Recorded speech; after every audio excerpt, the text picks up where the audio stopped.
And it really is like nothing we've ever seen in mainstream American politics before. So when I was a kid growing up in Northern California in the 1980s, you used to see this kind of thing at skinhead events, right? But this is now mainstream, front-runner, Republican national politics.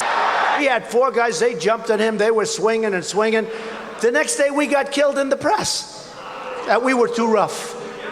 Give me a break, you know? Right? We don't want to be too politically correct anymore, right, folks?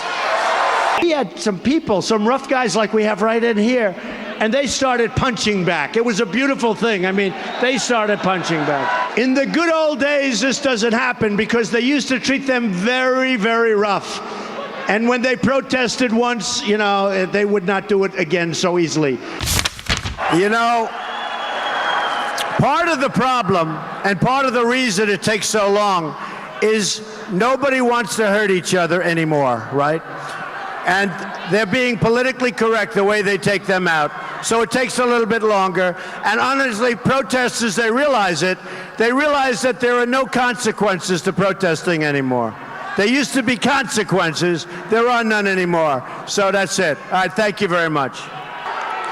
Our country has to toughen up, folks. We have to toughen up.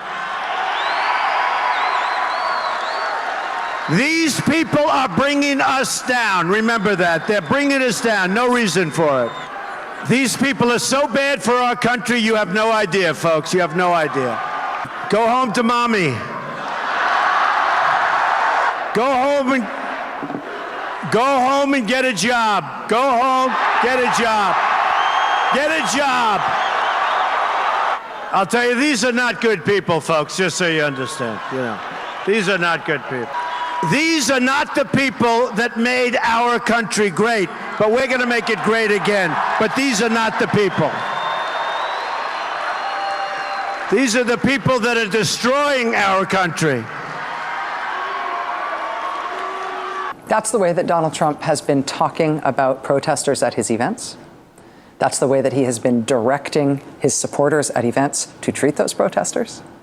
That was Donald Trump's display of leadership and calming the waters at his event this afternoon. American presidential politics isn't like this for anybody else. American presidential politics did not get this way on its own.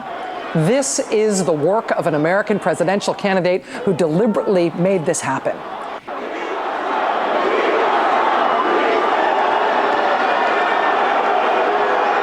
There isn't violence at a Sanders event. There isn't violence at a Clinton event.